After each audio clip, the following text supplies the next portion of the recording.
Quando você pesquisa riqueza ou alguém muito rico ali no Google, é esse tipo de coisa que vai aparecer. Eu vou te dizer que eu também não gostaria de ter esse tipo de coisa, de ter carros, de ter casas, sei lá o quê. Não sou besta também, é claro que também seria legal ter esse tipo de coisa. Mas eu tô querendo refletir aqui sobre uma outra coisa. Será que é só esse tipo de riqueza que faz as pessoas felizes? Será que é só dinheiro que é uma riqueza verdadeira? Para mim, especificamente, não. Para mim não faria sentido ter todo o dinheiro do mundo se eu não pudesse ter um tempo de passar de qualidade com a minha esposa, se eu não pudesse viajar com a minha família, se eu não pudesse brincar com o meu filho, ou se eu não tivesse saúde para aproveitar as pessoas que eu amo, essas pessoas não tivessem saúde para estar comigo. Você pode pensar exatamente igual a mim, que só ter dinheiro não seria suficiente. E aqui eu estou falando só, focando nesse só. Porque eu não estou dizendo que o dinheiro é bom ou ruim, ou que é ele que traz a felicidade, ou ele que tira a felicidade. Mas o que eu estou dizendo é que só ele não faz isso. Eu vou te contar isso melhor falando sobre a história do rei Midas.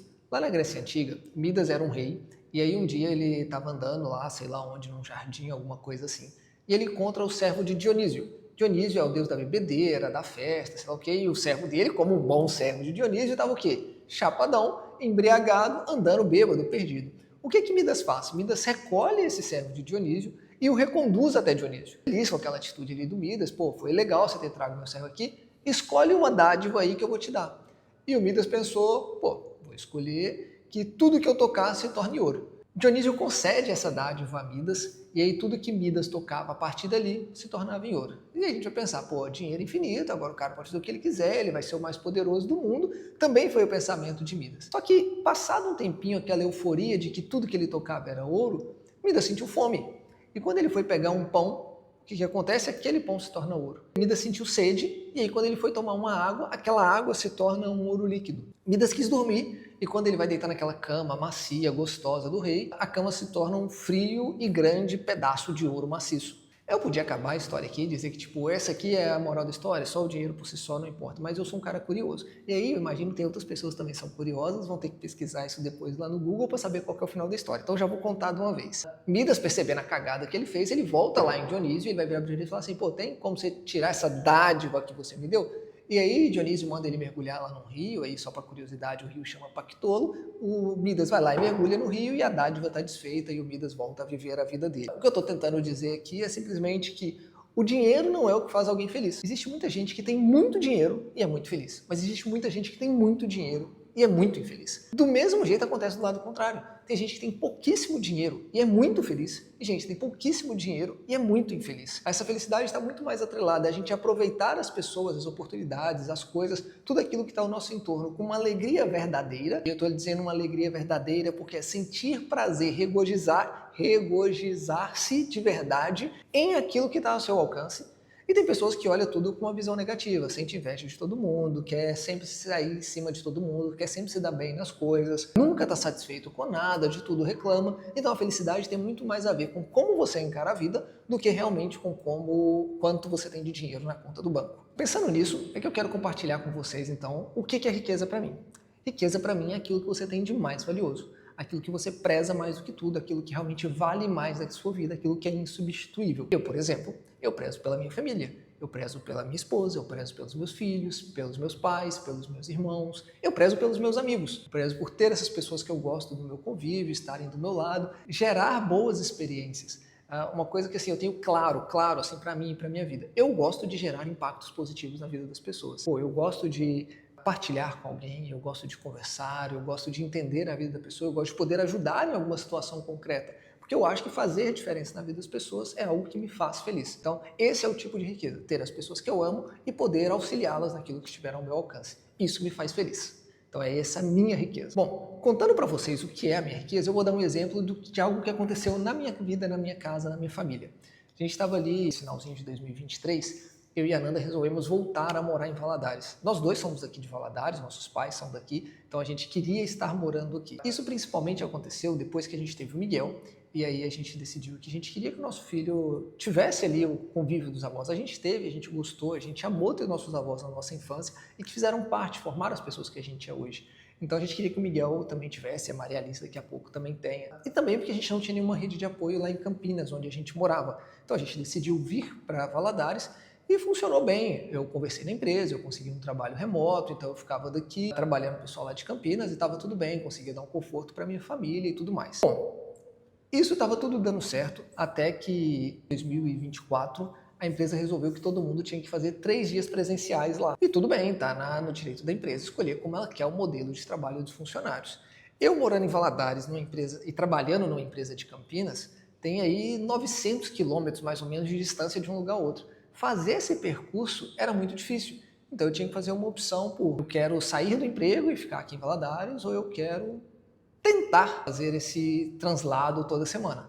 Pô, seria puxado, mas qualidade de vida, um bom emprego, eu tinha um bom salário, valia a pena para mim tentar. E eu resolvi fazer essa tentativa. Bom, nessa tentativa de fazer esse bate e volta até Campinas, minha rotina tinha ficado mais ou menos assim. Segunda e terça eu trabalhava de Valadares, na terça-noite eu pegava um ônibus até BH. Chegava ali em BH, pegava aquele translado para o aeroporto de Confins, demorava ali uns 30, 40 minutos, pegava um voo em Confins de manhãzinha e chegava lá em Campinas, era umas 7h30, 8 horas da manhã, e trabalhava a quarta-feira normal. Saía ali na quarta-feira e ficava lá em Campinas. Quarta, quinta, sexta, cumpri meus 3 dias dessa semana, sábado, domingo, segunda, terça, quarta, cumpri os 3 dias dessa semana. Nessa tentativa, né, de cumprir os 3 dias todas as semanas, igual a empresa tinha pedido. Nesse período eu ficava ali em hotel ou na casa de amigos, e aqui eu vou fazer uma ressalva muito grande para os meus amigos de Campinas, o pessoal que trabalhava ali comigo, que me acolheu muito bem. Teve gente que me acolheu na casa deles, me colocou junto com a família deles ali. Teve gente que me acolheu emocionalmente, me chamava para fazer alguma coisa, para a gente sempre estar presente. Foram mesmo a minha família nesses dias que eu estava lá em Campinas. Então, como diria o Projota, os verdadeiros eu sei quem são. Muito obrigado aí, pessoal. Mas enfim, essa rotina meio louca de chegar ali então e ficar todos os dias em Campinas, e chegava na quarta-feira, eu pegava o final do dia e fazia a romaria de volta. Então pegava um voo de Campinas para Belo Horizonte, chegava em Belo Horizonte, pegava um ônibus e vinha Belo Horizonte e Valadares, chegava aqui na quinta de manhã, trabalhava o dia inteiro e ficava quinta, sexta, sábado, domingo, segunda e terça, e recomeçava a romaria para ir de novo na terça-noite para Campinas. O trem todo de eu estar contando isso é porque essa brincadeira estava ficando muito cara. E eu não estou falando aqui cara só no sentido de dinheiro, não. Tava ficando cara das coisas que eu falei para vocês ali atrás que mais importam para mim. Tipo, eu não estava vivendo momentos com a minha família. Eu chegava muito cansado, então se eu ia sentar no chão para brincar com o Miguel, eu acabava cochilando. Se tinha alguma coisa para a gente fazer das nossas famílias, eu não queria ir porque eu queria estar dormindo, porque era o tempo que eu conseguia descansar quando eu não estava num ônibus ou no outro, ou num motel, numa cama que não era minha, não perto da minha família. Isso não estava me permitindo viver momentos ali de verdade com o Miguel, que era uma criancinha, e tipo, momentos que não vão voltar, que eu perdi e que não vão voltar. Eu lembro específico de um dia que tinha dado tudo errado na viagem de ida. Eu tinha pegado o ônibus aqui em Valadares e o motorista atrasou muito na viagem, claro que estava chovendo, sei lá o quê, não tô falando que é culpa do motorista não, tá? Mas a gente chegou muito atrasado. Eu já tinha perdido o voo. E aí o voo é um voo caro de Belo Horizonte para Campinas, ainda mais de última hora. Então eu liguei para uma família de amigos meus lá em Belo Horizonte, eles me acolheram lá durante o dia, trabalhei lá na casa deles durante aquele dia, e no mesmo dia à noite eu fui pegar um ônibus de Belo Horizonte para Campinas. O que acontece? Na hora que eu entrei no ônibus, eu estava conversando com a Nanda e ela me falando que ela estava preparando as coisas para o primeiro dia de aula do Miguel, e era o primeiro dia de aula da vida do Miguel. E eu falei, putz, eu queria muito estar aí esse dia, eu queria muito, mas eu não estava porque eu estava trabalhando. Nossa, eu lembro de desligar o telefone, né, que a Nanda ia dormir, eu ia começar a viagem, e eu chorei, tipo assim, de soluçar, igual uma criancinha mesmo, sabe? Quando você chora, tipo assim, escorrer lágrimas, assim, eu estava desse jeito. E eu tô contando isso, né? Ah, Santiago, por que você tá contando que você tá chorando, sei lá o quê? Tu quer dizer? Não, é para falar que foi ali que eu tomei uma decisão. Ali eu decidi, cara, isso aqui não é para mim, isso aqui é caro demais para as coisas que eu tô privilegiando. Eu estou privilegiando muito mais um trabalho, muito mais um emprego, do que realmente aquilo que eu estou dizendo que importa para mim, do que aquilo que realmente importa para mim, que é a minha família. Então ali eu tomei uma decisão, tipo, eu vou sair. Eu demorei um pouquinho para me estruturar, para realmente fazer isso acontecer, porque eu precisava ter um plano de como eu ia fazer isso acontecer, mas a decisão estava tomada. A decisão foi tomada ali naquele dia, naquele ônibus. Você pode virar para mim agora e falar, mas Santiago, para você fazer isso, você precisa de dinheiro. Não dava para você fazer isso sem dinheiro. E eu vou te dizer que parabéns, você está certo, certíssimo. É exatamente por isso que eu precisei de um tempo para me planejar. Eu precisava de dinheiro para fazer isso e tá tudo bem. É ali que é o lugar do dinheiro. O dinheiro é uma ferramenta para eu conseguir que as coisas mais importantes para mim aconteçam. Eu pude realmente colocar o dinheiro no lugar dele. O dinheiro é uma ferramenta importante, mas nada mais que uma ferramenta. Existem outras N coisas muito mais importantes e que eu não poderia deixar que o dinheiro tomasse o lugar dela. Eu precisei de dinheiro para essa mudança. Justo, verdadeiro. Mas o dinheiro foi a ferramenta para que algo importante maior acontecesse. Nunca o dinheiro foi o objetivo por si só. Deu para entender? Enfim, claro que as suas prioridades podem ser parecidas com a minha, mas também podem ser muito diferentes das minhas. Cada pessoa tem uma experiência diferente, cada pessoa valoriza coisas diferentes, valoriza pessoas diferentes. E tá tudo bem com isso, sabe? O que é muito importante para mim, às vezes não é o que é muito importante para você e funciona desse jeito. Se tá todo mundo feliz, é o que importa. Só que eu quero dizer que as riquezas, elas são coisas únicas para nós. Para você, para mim, cada um vai interpretar do jeito que quer. Cada um vai ver exatamente aquele detalhe, aquela coisa que é importante para ela. E essas coisas é que devem ser os verdadeiros motivadores da gente ter um bom relacionamento com o nosso dinheiro. Ter um bom relacionamento com o dinheiro porque eu quero ter 1 milhão na conta, ou porque igual Remidas eu quero ter vários ouros aqui na minha casa, não vai ter sentido.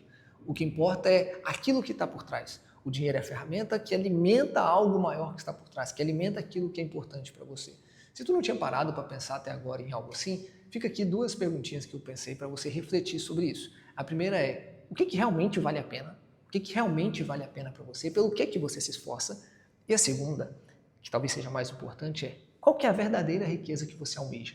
Qual que é a verdadeira riqueza que você quer conquistar? E que o dinheiro vai ser uma ferramenta para que ela aconteça. Do mesmo jeito que foi para mim. O dinheiro foi uma ferramenta para que eu pudesse usufruir de estar em Valadares, de estar com a minha família, de não fazer esse vai e volta, de não fazer esse translado toda semana. Estou me ajustando, montei minha empresa com um amigo, estou trabalhando daqui, mas o dinheiro foi a base para eu poder fazer essa mudança. Porque tinha uma riqueza muito mais importante por trás e que eu não queria ignorar, que eu não podia ignorar. Se você gostou desse vídeo, se faz sentido para você, curte aí, compartilha e vai acompanhando, porque tende a ter mais coisas desse sentido. Na próxima vez que eu gravar alguma coisa, vai aparecer aí para você, tá bem? Forte abraço!